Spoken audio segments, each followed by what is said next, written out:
The sound of gunshots ricocheted through the dusty streets of Redemption Creek as Amelia Foster ducked behind a water trough, her heart pounding against her ribs like a frantic bird trapped in a cage. It was 1876, and the small Montana town that had been her home for just 3 weeks was now witness to the most terrifying moment of her 22 years of life. "You can't hide forever, Miss Foster." The drunken voice of Walter Baines, the local saloon owner, rang out across the street. "Your pa's debt is coming due, and I aim to collect one way or another." Amelia's hands trembled as she clutched her worn satchel containing the meager earnings from her new position as the town schoolteacher.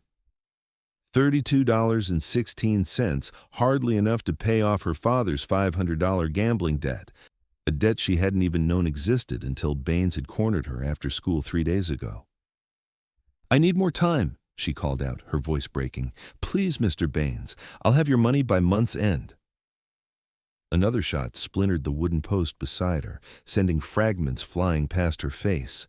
Amelia bit back a scream. "Time's up, teacher lady," Baines laughed, the sound of his boots crunching on the dirt road growing closer. "Your pa skipped town, but you're still here. Someone's got to pay, and I think we both know you got other ways to settle accounts." Tears stung her eyes. Her father had promised this move west would be a fresh start for both of them after her mother's death. Now he was gone, vanished in the night with only a hastily scrawled note saying he'd return someday with enough gold to set them up proper. That had been 2 weeks ago. "Step away from the lady." The new voice was low, measured like distant thunder on a summer evening. Amelia peered around the edge of the trough to see a tall figure silhouetted against the setting sun. He stood in the middle of the street, his stance wide and confident, one hand resting on the holstered revolver at his hip. "This ain't your business, Clayton." Baines spat in the dirt. "This is between me and the teacher." "You're threatening a lady in broad daylight with a firearm," the man called Clayton replied, his voice never rising. "That makes it everyone's business." Amelia watched as the stranger took a step forward, revealing more of his features. Dust covered from the trail, he wore simple clothes, worn denim, a faded blue shirt, and a leather vest. His hat was pulled low, but she could make out a strong jawline shadowed with several days' worth of beard. He wasn't dressed like the dandified gamblers her father associated with, or the wealthy cattle barons who occasionally passed through town. He looked like a working man, a cowboy. "Clayton Ryder," Baines sneered, turning fully toward the newcomer. "Still playing hero every time a pretty face comes along? Thought you'd learned your lesson after what happened in Willow Creek." A muscle twitched in Clayton's jaw, but his expression remained impassive. "Last warning, Baines. Walk away." Instead of replying, Baines raised his pistol with surprising speed. Before Amelia could even gasp, Clayton had drawn and fired. Baines howled as the bullet struck his hand, sending his gun spinning into the dust. "You shot me!" Baines clutched his bleeding hand to his chest, his face contorted with pain and rage. "You actually shot me." "Be grateful I aimed for your hand," Clayton replied, keeping his weapon trained on the saloon owner. "Now, why don't you explain to me what business you have threatening the town schoolteacher?" By now, a small crowd had begun to gather, drawn by the commotion. Amelia recognized several faces: the blacksmith, the general store owner and his wife, a couple of ranch hands who frequented Baines's saloon. "Her worthless father owes me $500, Baines growled. "Borrowed it, lost it at my tables, then skipped town. Somebody's got to pay." Clayton's eyes flicked briefly toward Amelia, then back to Baines. "And you think terrorizing his daughter is the way to collect?" "The law says family debts." "The law says no such thing," Clayton interrupted. "A man's debts die with him or follow where he goes. They don't transfer to his kin, especially not his daughter." Amelia slowly stood from behind the water trough, brushing dust from her simple blue dress. "My father isn't dead, Mr. Ryder. He's just gone for now." Clayton nodded without looking at her, his attention fixed on Baines. "All the more reason this isn't her responsibility." Well, ain't you the expert on the law now? One of the ranch hands called out. Since when does a saddle tramp like you get to decide how debts get settled around here? Murmurs of agreement rippled through the small crowd.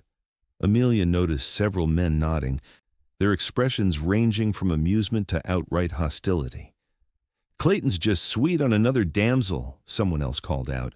Remember that widow in Dry Gulch, or that saloon girl in Abilene? Laughter erupted, and Amelia felt her cheeks burn with embarrassment. She was being used as the butt of some joke she didn't understand, and the man who had just saved her was being ridiculed for his efforts. "Shut your mouth, Daniels," Clayton said calmly to one of the louder hecklers, "unless you're volunteering to take Baines's place." The man called Daniels raised his hands and stepped back, though his smirk remained firmly in place. Sheriff Miller finally pushed through the crowd, his gray mustache twitching with irritation. "What in tarnation's going on here? Baines, why are you bleeding all over my street?" "This drifter shot me," Baines pointed accusingly at Clayton, "all because I was collecting a legitimate debt from Foster's girl here." The sheriff looked from Baines to Clayton, then to Amelia. "That true, Miss Foster? Your pa owe money to Baines?" Amelia swallowed hard. "My father apparently borrowed money before he left town, yes. But I had no knowledge of it until Mr. Baines demanded payment from me 3 days ago. When I told him I couldn't pay immediately, She hesitated, conscious of the many eyes upon her. "He threatened her at gunpoint," Clayton finished, "in the middle of your town, Sheriff. I simply intervened." Sheriff Miller sighed heavily. "Baines, get your hand looked at by the doc. As for your money, if Samuel Foster borrowed it fair and square, you've got a right to collect from him, not his daughter." He turned to Amelia. "Miss Foster, do you know where your father is?" She shook her head. "He left a note saying he was seeking opportunities in the mining camps. That's all I know." The sheriff nodded thoughtfully. "Then I suggest you write to him, if you can, and explain the situation." He turned to address Clayton. "As for you, Ryder, I appreciate you stepping in to help the lady, but we don't generally solve problems with gunplay in Redemption Creek."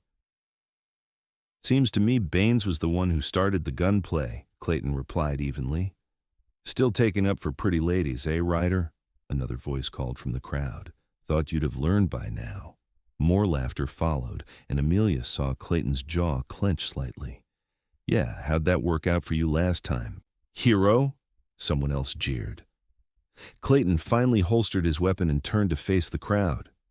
"You can mock me all you want," he said, his voice carrying clearly in the evening air. "But while you're laughing, she's safe, so go ahead, mock me while she smiles." The simple statement silenced the laughter momentarily, and in that quiet moment, Clayton turned to Amelia and offered his arm. "May I escort you home, Miss Foster?"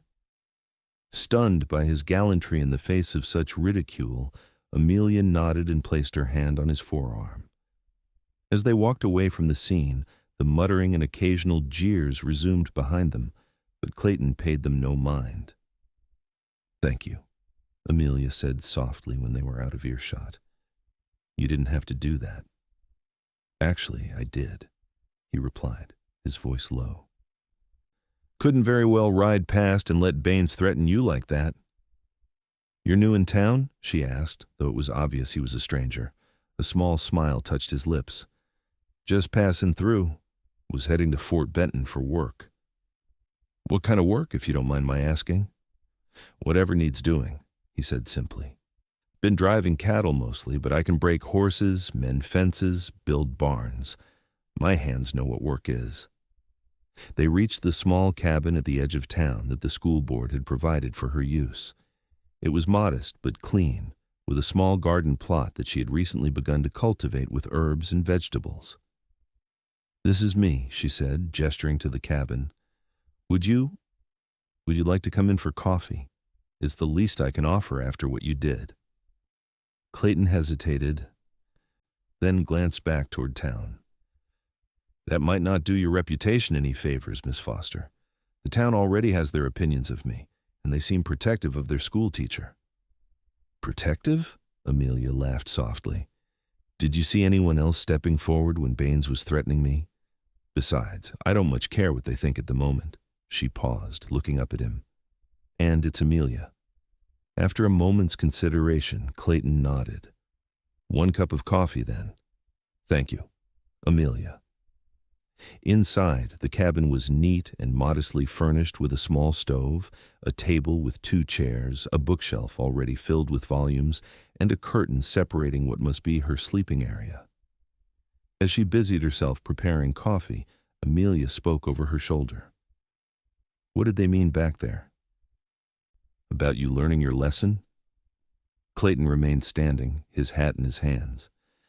It's a long story. I've got time. She placed the coffee pot on the stove and turned to face him. Unless you're in a hurry to reach Fort Benton? He sighed. No hurry. The work will wait. He seemed to weigh his words carefully before continuing. 2 years ago, I came across a young woman being harassed by some cowhands in a town called Willow Creek. I stepped in much like today.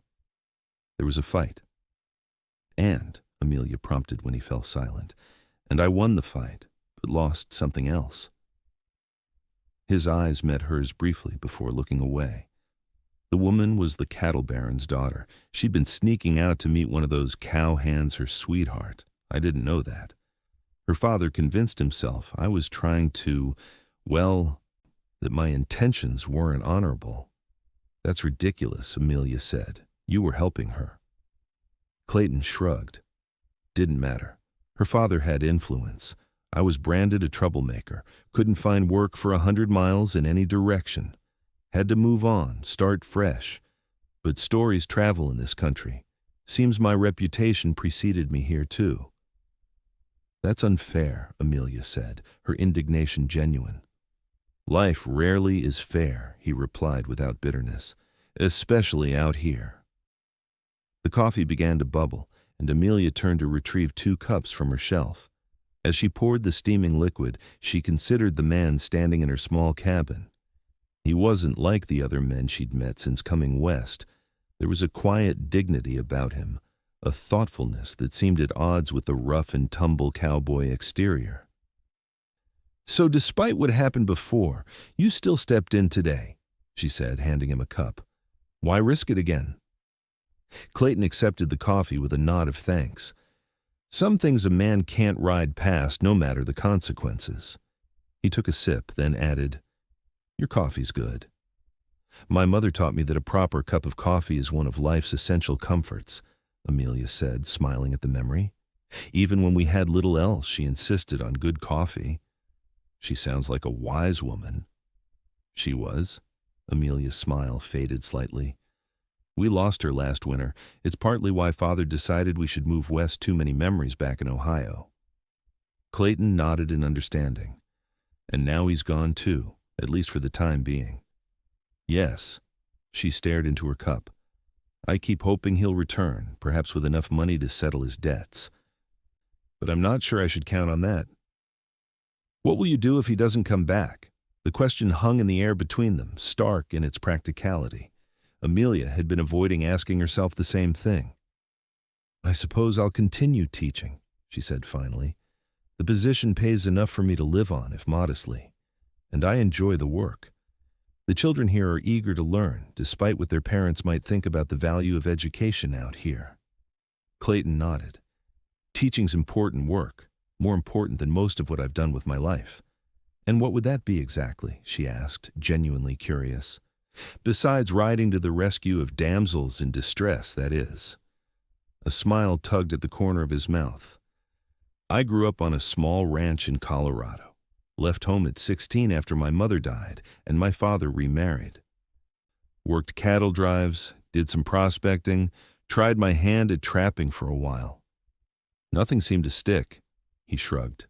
Been moving ever since, taking work where I can find it. No place to call home? Home is where my horse is, he said simply.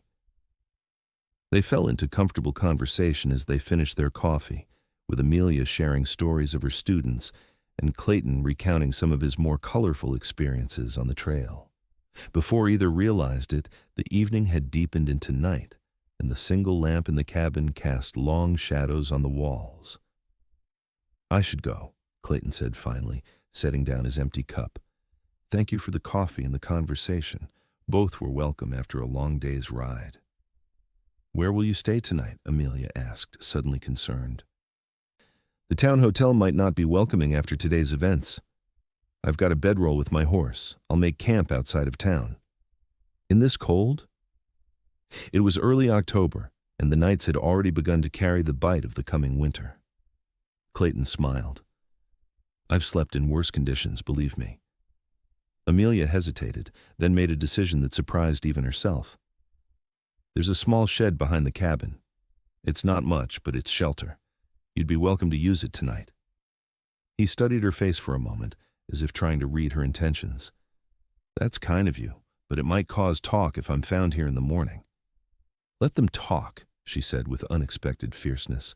"I'm tired of worrying about what this town thinks. You helped me today when no one else would. The least I can do is offer you a roof for the night." After a moment's hesitation, Clayton nodded. "Thank you. I accept." The shed, as it turned out, was cleaner and more spacious than either had expected. Previously used to store school supplies, it now held only a few crates and a workbench. "This will do fine," Clayton said, glancing around the space. "Better than fine, actually." "I'll bring you some blankets," Amelia said. "It gets quite cold after midnight." When she returned with an armful of bedding, she found Clayton had already unsaddled his horse, a handsome dun gelding, and was brushing the animal down by lamplight. "This is Thunder," he said by way of introduction. "Been with me for 6 years now." Amelia approached cautiously and held out her hand. The horse sniffed it, then nudged her palm gently. "He's beautiful." "And he knows it," Clayton said with affection. "Never met a more vain horse in my life." Amelia laughed, then set the blankets on a crate. "I should let you get some rest. Good night, Mr. Ryder." "Clayton," he corrected gently. "Good night, Clayton." "Good night, Amelia, and thank you." She nodded and turned to go, then paused at the door. "What you said earlier, in the street, about them mocking you while I smile. Did you really mean that?" In the soft glow of the lamp, his expression was earnest. "Every word." Amelia slept fitfully that night, her dreams filled with gunshots and angry voices. She woke before dawn, a plan already forming in her mind. If her father wasn't coming back, and deep down, she was beginning to accept that he might not, she needed to address Baines's claim herself, one way or another.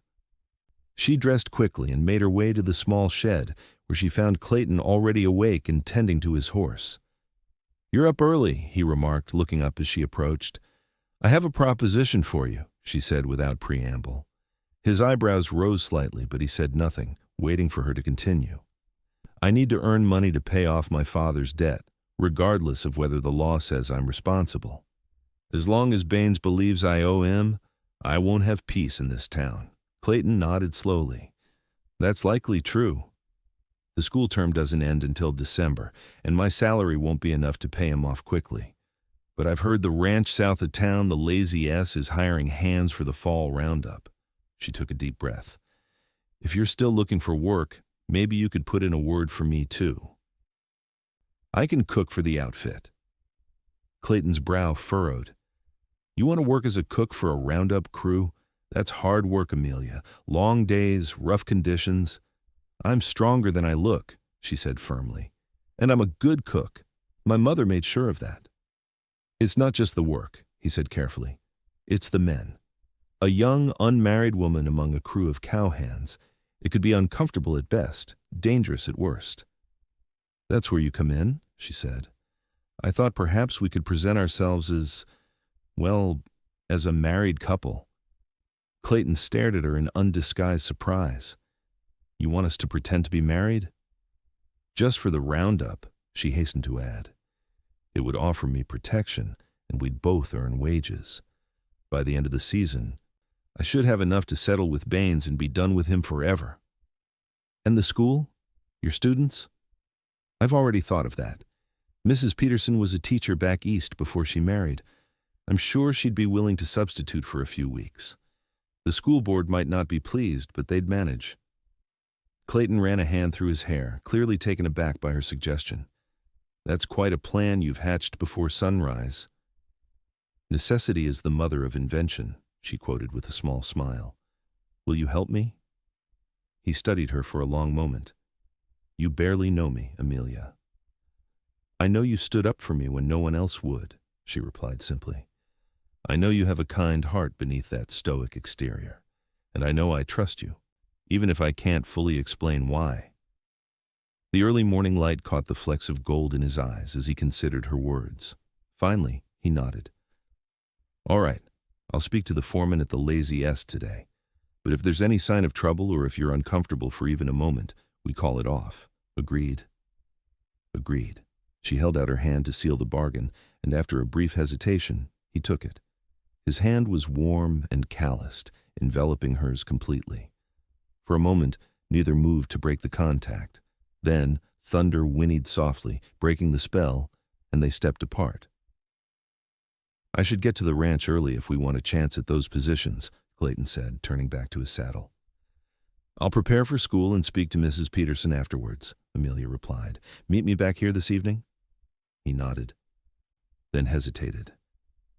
What about Baines? He might cause trouble while I'm gone. It's a school day. He wouldn't dare make a scene at the schoolhouse, not with all the children present. I'll be fine. Clayton didn't look entirely convinced, but didn't argue further. Until this evening, then.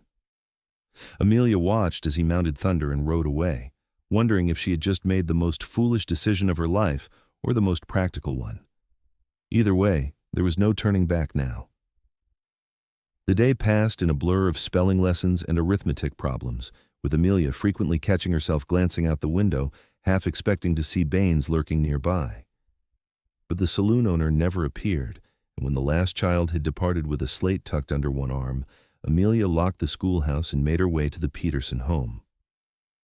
To her relief, Martha Peterson was not only willing to substitute, but seemed almost eager for the opportunity.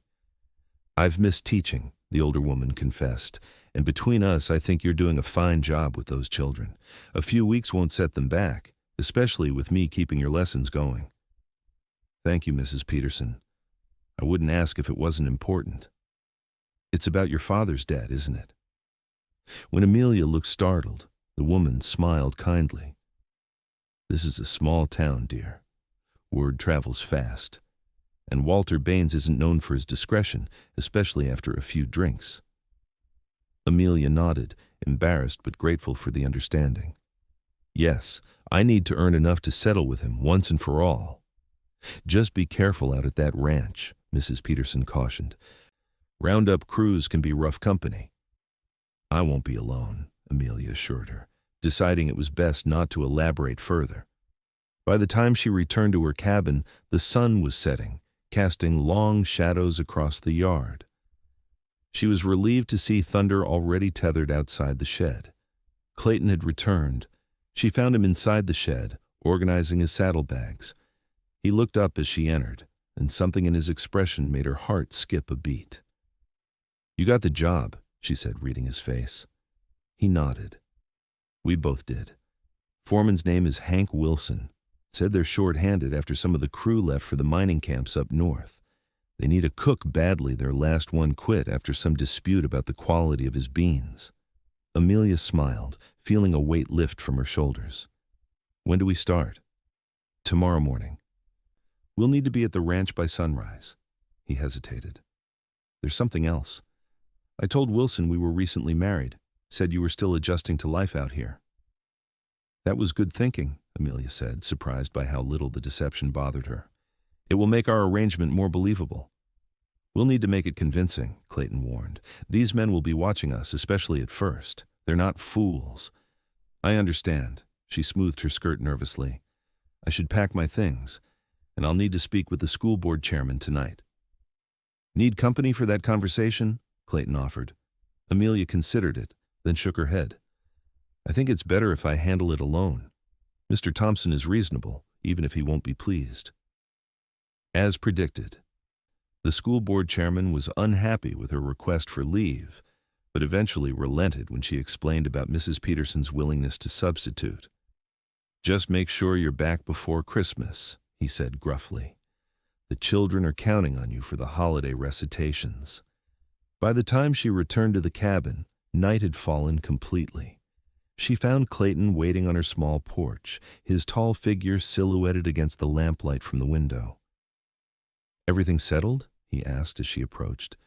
"Yes, I'm free to go as long as I return before the holiday break." She paused at the bottom of the steps. "Are you sure about this, Clayton? It's not too late to back out." "I gave my word," he said simply. "Besides, the Lazy S is as good a place as any to spend the fall. The work will be hard, but the pay is fair." "Thank you," she said softly. "I won't forget this." For a moment, neither spoke. The night sounds filling the silence between them, crickets chirping, the distant hoot of an owl, the soft nickering of thunder from the shed. "We should both get some rest," Clayton finally said. "Dawn comes early." Amelia nodded, suddenly aware of how exhausted she felt. "Good night, Clayton." "Good night, Mrs. Ryder," he replied with the ghost of a smile. The words sent an unexpected shiver through her, and she hurried inside before he could notice the blush creeping across her cheeks. The next morning began before the first hint of dawn, with Amelia packing her few essential belongings into a small trunk. She had just finished when a knock came at the door. Clayton stood outside, already mounted on Thunder, with a second horse, a dappled gray mare saddled and ready beside him. "Borrowed her from the livery," he explained, noting Amelia's surprised expression. "Put it on my account.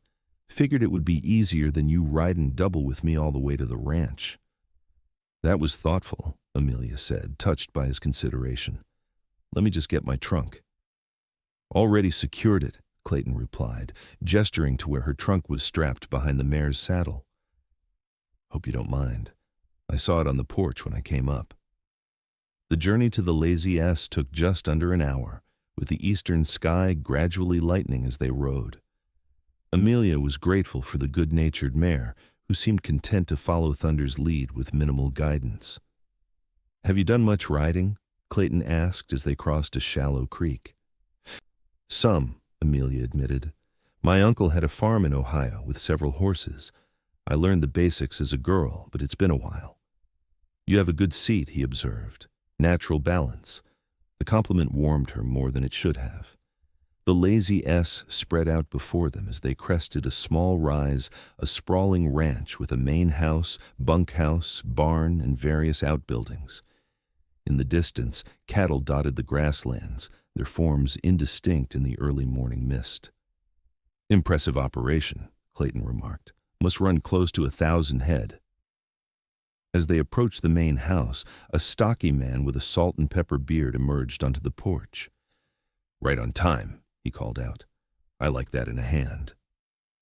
Clayton dismounted and helped Amelia down, his hands strong and sure at her waist. "Mr. Wilson," he greeted the foreman. "This is my wife, Amelia." Wilson looked her over appraisingly, but not disrespectfully. "Madam, hope you can cook better than the last fellow we had. Man couldn't tell salt from sugar half the time." "I believe you'll find my cooking satisfactory, Mr. Wilson," Amelia replied with more confidence than she felt. "We'll see." He turned to Clayton. "You'll be bunking with the men. Your wife can stay in the cook's quarters behind the kitchen. It ain't much, but it's private." Clayton's jaw tightened almost imperceptibly. "We're newly married, Mr. Wilson. I'd prefer we had accommodations together." Wilson scratched his beard thoughtfully. "Don't normally do that during roundup. But there's a small cabin the last foreman used down by the creek. It's been empty since he moved on last spring. Might need some cleaning. But it's got a roof and 4 walls." "That would be appreciated," Clayton said, relaxing slightly. "Don't thank me yet," Wilson warned. "You'll both be working from sunup to well past sundown. Won't be much time for—" He cleared his throat, glancing at Amelia. "Well, for leisure activities." Amelia felt her face grow hot, but kept her expression neutral. "We understand the demands of the work, Mr. Wilson." "Good. Then let's get you settled and put to work. Roundup starts tomorrow, and we've got 20 men who'll need feeding 3 times a day. The cabin by the creek was indeed small but sturdy, with a stone fireplace, a narrow bed, a table with 2 chairs, and little else. Dust covered every surface, and a family of mice had clearly made themselves at home in one corner. "It's not much," Clayton said apologetically as they stood in the doorway. "It's perfect," Amelia replied, already mentally cataloging what needed to be done to make it habitable. "A little cleaning, some fresh bedding, and it will be quite comfortable." "I'll help you get it in order before I report to Wilson," Clayton offered. Together they swept out the dust and debris, checked the chimney for blockages, and hung the bedding Amelia had brought from her cabin to air in the breeze. By mid-morning, the small space was transformed into a cozy, if spare, dwelling. "I should get to the main house," Amelia said, smoothing her hair back from her forehead. "I'll need to inventory the kitchen and plan for tomorrow's meals."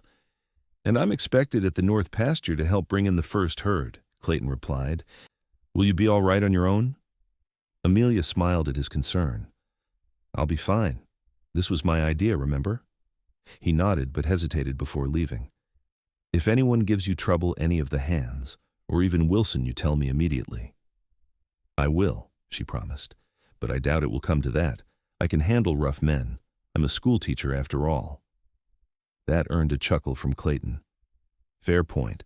I've seen 8-year-olds who'd make seasoned outlaws quake in their boots."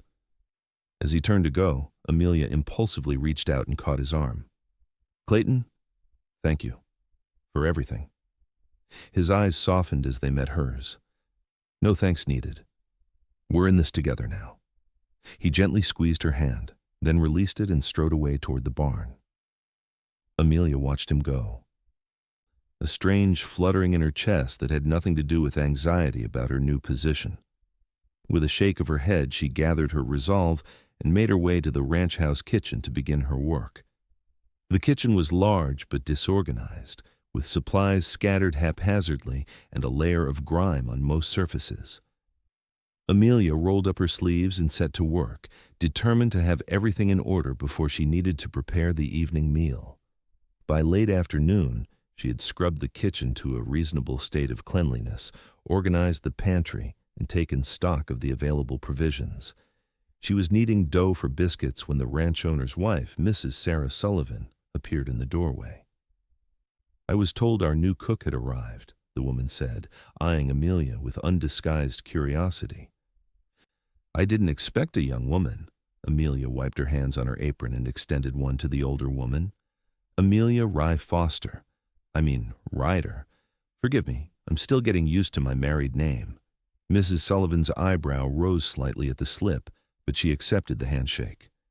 "Sarah Sullivan. My husband owns the Lazy S." She glanced around the now tidy kitchen. "I see you've been busy."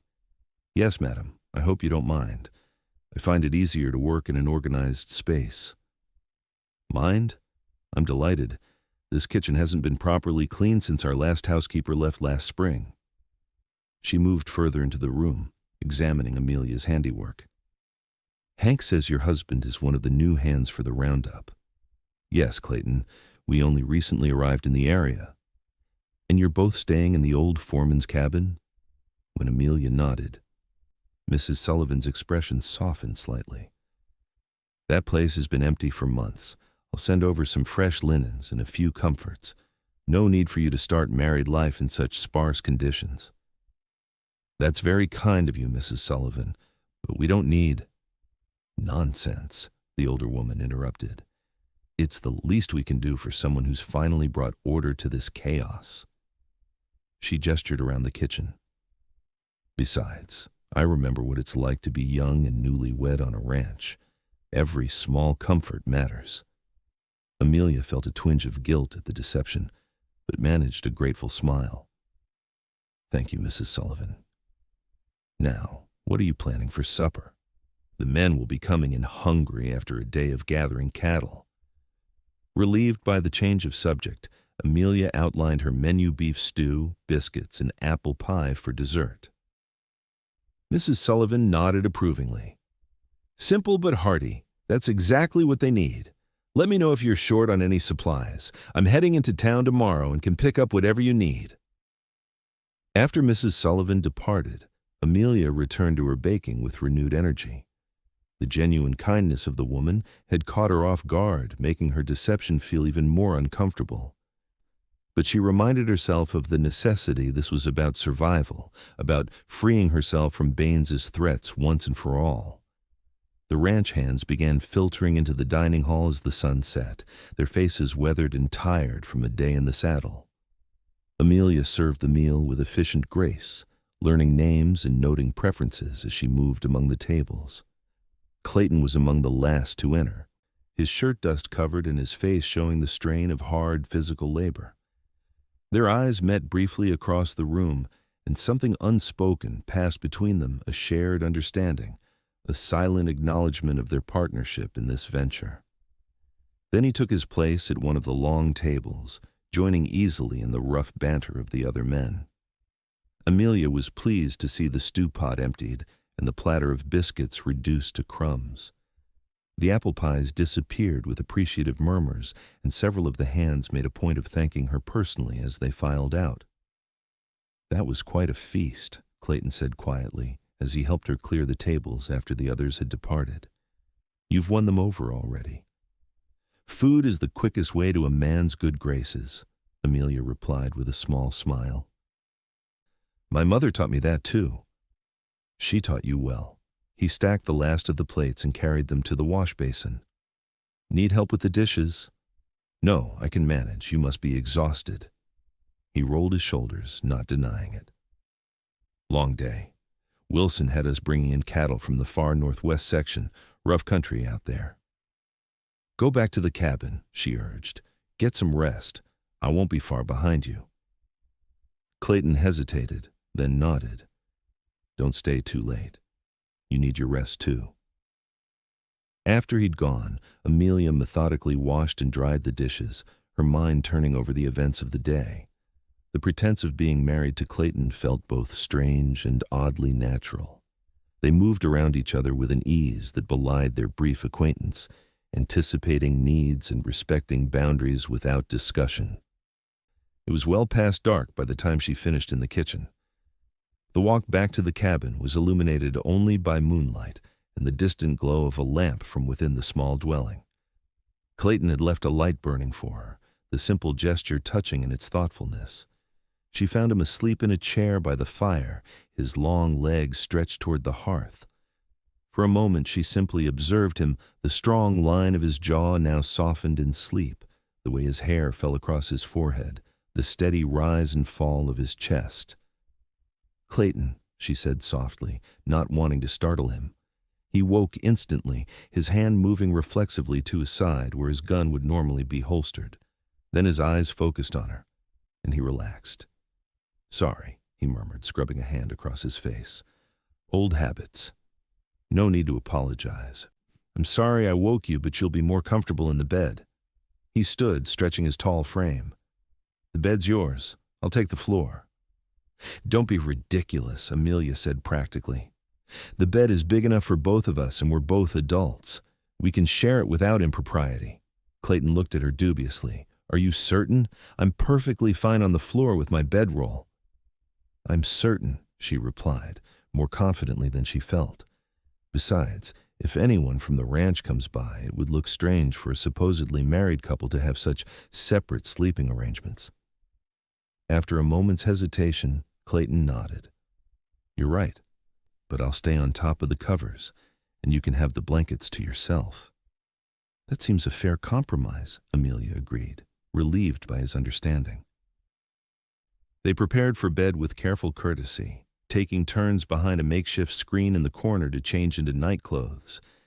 Amelia slipped under the covers while Clayton added another log to the fire, then settled on his side of the bed, true to his word, remaining atop the blankets. "Good night, Amelia," he said quietly. "Good night, Clayton." Despite her exhaustion, sleep eluded Amelia. She was acutely aware of Clayton's presence beside her, the warmth of his body just inches from her own. His breathing eventually deepened and evened out, but but she remained awake, staring at the shadows dancing on the ceiling. This arrangement had seemed so practical in the light of day, but in the intimate darkness of the small cabin, it suddenly felt fraught with complications she hadn't anticipated. Not just the physical proximity, though that was disconcerting enough, but the emotional entanglement that seemed to be developing despite her best intentions. Clayton Ryder was supposed to be a means to an end, a convenient ally in her quest to free herself from Baines's threats. Instead, he was becoming something else entirely, someone whose presence stirred feelings she had never expected to experience. With a silent sigh, Amelia turned onto her side, facing away from Clayton, and resolutely closed her eyes. These feelings, whatever they were, would have to wait. They had a job to do, a debt to pay, and complications would only make their task more difficult. But as sleep finally claimed her, her last conscious thought was of Clayton's words in the street. "Mock me while she smiles." And despite everything, she found herself smiling in the darkness. The next morning marked the official start of the roundup, and the ranch burst into activity well before dawn. Amelia rose early to prepare a hearty breakfast for the hands, leaving Clayton still asleep in the cabin. He had returned so late from checking the horses the night before that she hadn't had the heart to wake him until necessary. By the time the sky began to lighten, the kitchen was filled with the aroma of coffee, frying bacon, and fresh biscuits. The ranch hands filed in, bleary-eyed but grateful for the hot meal before a long day's work. Clayton appeared as most of the men were finishing, looking more rested than the previous evening, but still showing signs of fatigue. "Saved you a plate," Amelia said as he approached the serving table. "Thank you." He accepted the heaping plate with a grateful nod. "You're up early." "Couldn't sleep," she admitted, pouring him a cup of coffee. He studied her face for a moment, then lowered his voice. "Is it the arrangement? Because I can still sleep elsewhere if—" "No," she interrupted quickly. "It's not that. I just have a lot on my mind." Before he could respond, Wilson appeared at the kitchen door. "Ryder, need you with the second team today, heading out to the East Range in 15 minutes. Clayton nodded to the foreman, then turned back to Amelia. "I may not be back until after dark." "I'll keep something warm for you," she promised. As the days passed, they fell into a rhythm, Amelia rising before dawn to prepare meals, Clayton working from sunrise to sunset with the roundup crews. Their time together was limited to brief exchanges in the dining hall and quiet conversations in the cabin at night, but even these short interactions began to take on a deeper significance. Amelia learned about Clayton's childhood in Colorado, his dreams of one day having his own small ranch, his love of poetry that he sheepishly admitted after she discovered a well-worn volume of Whitman in his saddlebag. In turn, she told him about her life in Ohio, her passion for teaching, her complicated relationship with her often absent father. A week into the roundup, a heavy rainstorm forced the cattle drive to halt temporarily. The hands returned to the ranch earlier than usual, soaked and mud-splattered but in high spirits at the unexpected respite. "Might as well enjoy the break," Wilson announced at supper. "Ground will be too soft to move cattle tomorrow anyway. Anyone up for some cards tonight?" The suggestion was met with enthusiastic agreement from the men, and soon the bunkhouse was transformed into an impromptu gambling den. To Amelia's surprise, Clayton agreed to join the game. "Just for a few hands," he told her as he prepared to leave the cabin. "It's good to socialize with the men a bit. Makes the work go smoother when they see you as one of them." "Of course," she said, trying to hide her disappointment at spending the evening alone. "Have fun." He paused at the door, seeming to read her expression. "Would you like to come along? The men would behave themselves with you there, and it might be nice for you to have some company besides me for a change." The invitation touched her. "Are you sure I wouldn't be intruding?" "Not at all. Besides, you're known as quite the card player back home, aren't you?" He winked, extending their fictional backstory. Amelia laughed, catching on immediately. "Indeed I am. My father always said never to play cards with a schoolteacher. We're too good at reading faces. The bunkhouse fell briefly silent when they entered together, but Wilson quickly made space for them at the main table. "Mrs. Ryder, joining the game, are you?" "If you'll have me," she replied, taking the offered seat. "Hope you brought plenty of money, madam," one of the younger hands joked. "These fellas don't hold back even for a lady." "I wouldn't expect them to," Amelia said with a confident smile. "And I don't need Clayton's money. I have my own wages to lose." This drew appreciative chuckles from the men, and the game commenced with Amelia holding her own, surprisingly well.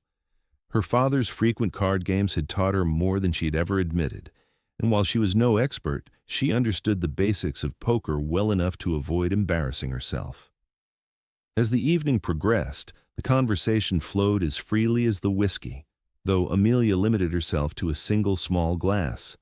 The men shared stories of previous roundups, cattle drives gone wrong, and the inevitable tall tales that grew taller with each retelling. "So, Ryder," one of the older hands called out during a lull in the game, "how'd a man like you manage to convince a lady like Mrs. Ryder here to marry you?" Clayton's eyes met Amelia's across the table, a silent message passing between them. "Luck," he said simply. "Pure luck." "Must have been more than luck," another hand pressed. "Come on, there's got to be a story there." Amelia decided to take control of the narrative. "It wasn't luck at all," she said, her voice carrying clearly in the suddenly attentive room. "It was courage. Clayton stood up for me when no one else would." She wove a tale that stayed close enough to the truth to feel authentic, an unwanted suitor who wouldn't take no for an answer, Clayton's intervention, the mockery he'd endured from others in town for his gallantry. "They laughed at him," she continued, her voice softening as she recalled the actual events in Redemption Creek. "Called him a fool for getting involved. But do you know what he said?" The men leaned forward, engrossed in the story. "He said, 'Mock me all you want, but at least she's smiling.'" Amelia's eyes found Clayton's again, and the emotion she saw there made her breath catch. "That's when I knew." A respectful silence followed her words, broken finally by Wilson raising his glass. "To standing up for what's right, even when it ain't popular." "Hear, hear," the men echoed, raising their own glasses. Clayton's expression remained unreadable to the others, but Amelia could see the mix of emotions playing across his features, surprise, gratitude, and something deeper that made her heart race. The game resumed, but something had shifted in the atmosphere. The men treated Clayton with a new respect, and Amelia noticed several appraising glances cast their way, as if the hands were seeing them both in a new light. Later, walking back to their cabin through the rain-freshened night, Clayton finally spoke. "That was quite a story you told." "Not entirely a story," Amelia replied softly. "More a retelling of the truth." He stopped walking, turning to face her in the moonlight. "Is that how you see it? What happened in town?" "Yes," she said simply. "You stood up for me when no one else would. You risked ridicule and worse to help a stranger. How else should I see it?" Clayton seemed to struggle with his words, unusual for a man normally so composed. "I didn't expect, that is, I never thought you'd see it that way." "What way?" "As something meaningful." Amelia took a step closer to him, emboldened by the darkness and the emotion of the evening. "It was meaningful to me, Clayton, more than I can express." For a moment, it seemed he might reach for her, might bridge the small distance between them. But then a shout from the direction of the bunkhouse broke the spell, reminding them they were not truly alone. "We should get back," Clayton said, his voice rough with suppressed emotion. "Early morning tomorrow." Amelia nodded, unable to trust her own voice. As they resumed their walk to the cabin, she wondered what might have happened if they hadn't been interrupted, and whether she would have welcomed or regretted whatever was brewing between them. The days that followed brought them closer in small but significant ways. Clayton began helping Amelia with breakfast preparations before dawn, their hands occasionally brushing as they worked side by side in the kitchen. She took to riding out with the noon meal for the roundup cruise, spending her brief break sitting beside Clayton in the shade of a cottonwood tree, sharing observations about the ranch and its people. At night, the pretense of him sleeping atop the covers gradually gave way to a more comfortable arrangement, with both of them under the blankets, but maintaining a respectful distance. Sometimes they talked late into the night, their voices low in the darkness, sharing hopes and fears and memories. 2 weeks into their stay at the Lazy S, Amelia calculated that between her wages and Clayton's, they had already accumulated nearly $300 more than halfway to paying off Baines's claim. The knowledge should have brought relief, but instead, she found herself increasingly torn about their eventual return to Redemption Creek. What would happen once the debt was paid? Would Clayton continue on to Fort Benton as originally planned? Would she resume her teaching position as if nothing had changed? The questions plagued her, but she couldn't bring herself to raise them with Clayton, afraid of what his answers might be. The matter came to a head unexpectedly when Mrs. Sullivan approached Amelia one afternoon as she was preparing supper. "I've been meaning to ask you, Mrs. Ryder," the ranch owner's wife began casually, "how are you finding life at the Lazy S?" "Very satisfactory, Mrs. Sullivan," Amelia replied, continuing to chop vegetables for the stew. "Everyone has been most welcoming." "I'm glad to hear it." The older woman moved to help, peeling potatoes with practiced efficiency. "My husband mentioned that your Clayton is one of the best hands we've had in some time. Strong worker, good with the horses, respectful to the men above him and fair to those below." "That sounds like him," Amelia said, unable to keep a note of pride from her voice. "We'll be sorry to lose you both when the roundup ends," Mrs. Sullivan continued, "unless, of course, you might consider staying on more permanently." Amelia's knife paused mid-chop. "I'm sorry." "Mr. Sullivan is looking for a new foreman," the woman explained. "The position comes with the cabin you're in now properly fixed up, of course, and a good salary. And we'd be pleased to keep you on as cook for the main house if you're amenable." I don't know what to say," Amelia stammered, genuinely caught off guard. "It's a generous offer." "No need to answer right away," Mrs. Sullivan assured her. "Discuss it with your husband. Let us know before the roundup ends." After Mrs. Sullivan departed, Amelia stood motionless in the kitchen, her mind racing. The offer was exactly the kind of opportunity Clayton had been seeking: stable work, good pay, a chance to put down roots. And for her, it would mean security, a chance to build a real life away from the shadow of her father's debts and Baines's threats.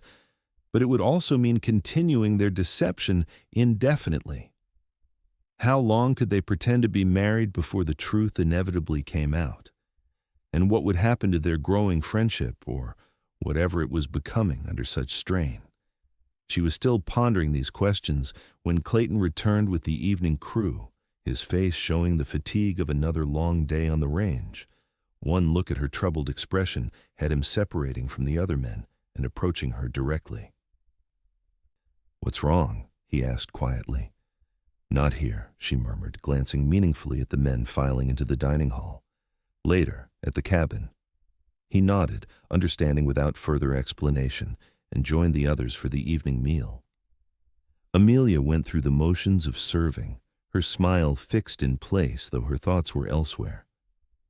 When they finally returned to the cabin that night, Amelia paced the small space while Clayton watched her from his seat by the fire. "The Sullivans offered you the foreman position," she finally blurted out, "and me a permanent position as cook for the main house. We could stay here, in this cabin." Clayton's eyebrows rose in surprise. "That's unexpected." "Mrs. Sullivan says you've impressed them, that you're one of the best hands they've had." "It's good work," he acknowledged. "And they're fair employers." "But," Amelia prompted, hearing the hesitation in his voice. "But we're not actually married, Amelia," he stated the obvious gently. "How long could we maintain that pretense? This is a small community. Eventually, someone would learn the truth. We could get married for real, she suggested impulsively, then immediately flushed as she realized what she'd said. I didn't mean... Clayton stood and crossed to where she stood, taking her hands in his. Amelia, look at me. She raised her eyes to meet his, embarrassment and confusion warring within her. These past weeks have been special, he said carefully. I've come to care for you deeply, but I would never want you to feel obligated or trapped by our arrangement. It's not obligation, she whispered, finding courage in his honest gaze. These feelings, they're real, Clayton, at least for me. His hands tightened on hers. For me, too. More real than anything I've felt before. He released one of her hands to brush a strand of hair from her face, his touch feather light. But rushing into marriage for practical reasons rarely ends well. I've seen it too often out here. Then what do we do? She asked, leaning slightly into his touch. We finish the roundup, he said. We earn enough to pay off Baines. Then, when you're truly free of that burden, we can decide what comes next together. Amelia nodded slowly, seeing the wisdom in his approach, even as part of her yearned for immediate certainty. You're right. We should wait. Clayton's thumb brushed gently across her cheek. But waiting doesn't mean we can't acknowledge what's happening between us. Before she could respond, he lowered his head and kissed her softly, a question in the gentle pressure of his lips against hers. Amelia answered by rising onto her tiptoes, her hands finding their way to his shoulders as she returned the kiss with a fervor that surprised them both. When they finally parted, both slightly breathless, Clayton rested his forehead against hers. I've wanted to do that since the night of the card game. I've wanted you to do that since the morning you rode away to the Lazy S, Amelia confessed with a small laugh. He smiled, the expression transforming his normally serious face. Then I believe we have some lost time to make up for. The final week of the roundup passed in a blur of hard work and stolen moments. During the day, they maintained their professional demeanor, but evenings in the cabin became precious time for conversation, shared dreams, and increasingly passionate embraces. They still slept side by side without further intimacy, both silently agreeing that some boundaries would remain until their future was more certain. On the last day of the roundup, with the cattle sorted and the majority of the work complete, Wilson gathered the hands for the final payoff. Amelia watched from the kitchen window as Clayton received his envelope, mentally calculating their combined earnings. They would have more than enough to pay Baines and still have a modest sum remaining, perhaps enough for a small stake in whatever future they decided to pursue. That evening, after the traditional end of roundup celebration complete with a feast that Amelia had spent 2 days preparing, Clayton pulled her aside as the men began a rather raucous singing session around the bonfire. Let's take a walk, he suggested, nodding toward the creek that ran behind their cabin. In the silvery moonlight, the landscape had an ethereal quality, the water glittering like scattered diamonds as it flowed over smooth stones. Clayton led Amelia to a fallen log that served as a natural bench overlooking a small pool. I gave the Sullivans my answer today, he said as they sat side by side. Amelia's heart skipped a beat. What did you tell them? I said I was honored by their offer, but that I needed to discuss it with my wife before making such an important decision. He turned to face her fully. And that's the truth, Amelia. Whatever comes next, I want it to be your choice as much as mine. My choice, she repeated softly. We have options now, Clayton continued. We could stay here. The Sullivans are willing to hold the foreman position open for a short while. We could return to Redemption Creek, settle your father's debt, and you could resume teaching. Or, he hesitated. Or, she prompted. Or we could start fresh somewhere else entirely. I have enough saved, combined with these wages, to put a down payment on a small place of our own.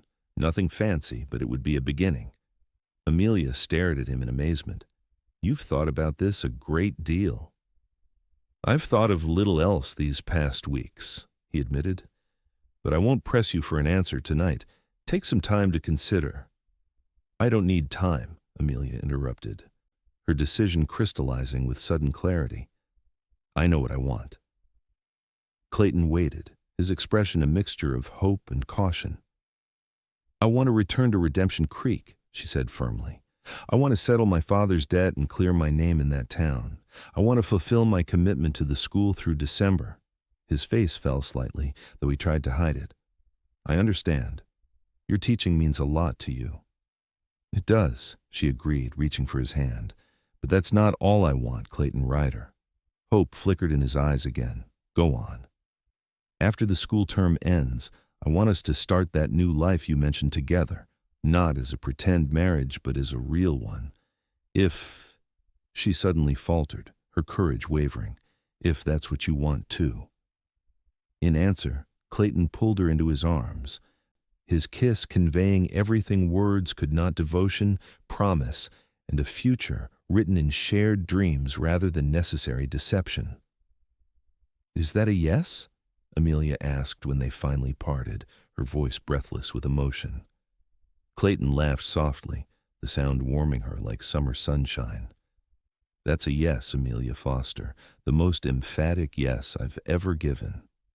2 days later, they rode back into Redemption Creek, their horses laden with their belongings and their combined earnings safely secured in Clayton's saddlebags. The town looked much the same as when they'd left, though the autumn colors had deepened and many of the storefronts were decorated for the upcoming harvest festival. Their first stop was the bank, where they secured a bank draft for the exact amount of Samuel Foster's debt. Then, heads held high, they walked together to Baines's saloon. The establishment was relatively quiet in the late afternoon, with only a handful of patrons scattered at the tables. Baines himself stood behind the bar, his injured hand still wrapped in a bandage. He froze when they entered, his expression darkening at the sight of Clayton. Well, look what the wind blew back in, he said sourly. Come to cause more trouble, Ryder? Actually, we've come to settle a debt, Clayton replied evenly, approaching the bar with Amelia at his side. Baines's eyes narrowed suspiciously. What debt might that be? My father's, Amelia said clearly, her voice carrying in the suddenly quiet room. Samuel Foster borrowed $500 from you before he left town. I'm here to repay it in full. She placed the bank draft on the counter between them.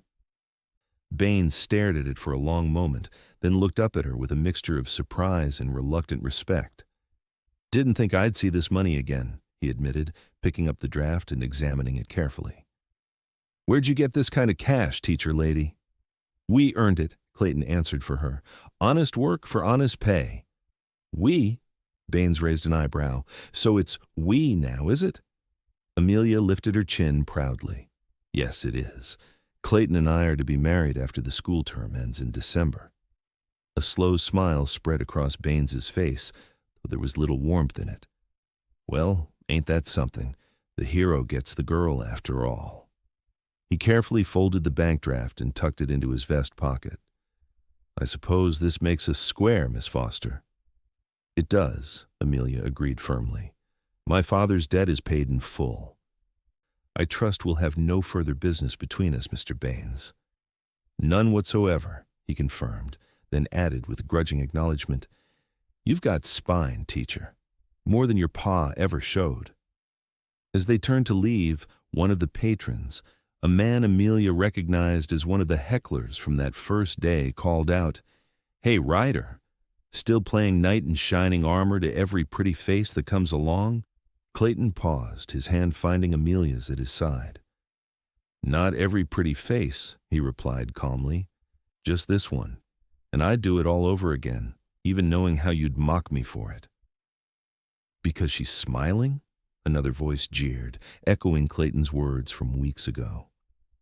Clayton looked down at Amelia, his expression softening as he met her gaze. Exactly, he said, loud enough for everyone to hear. Mock me all you want, as long as she smiles. And Amelia was smiling radiantly, unabashedly, as Clayton led her out of the saloon and into the crisp autumn air. The following weeks passed quickly, with Amelia resuming her teaching duties and Clayton finding temporary work at the town livery. They caused quite a stir in Redemption Creek, the schoolteacher and the drifter, planning a future together despite the town's initial skepticism. Mrs. Peterson was among the first to offer congratulations, followed by several of the parents who had noticed the positive change in their children's education under Amelia's guidance. Even Sheriff Miller grudgingly acknowledged that Clayton had proven himself to be more than the troublemaker he had initially taken him for. "Found yourself a good man there, Miss Foster," the sheriff remarked one Sunday after church services. "Might have misjudged him at first, but a man who stands up for what's right deserves respect."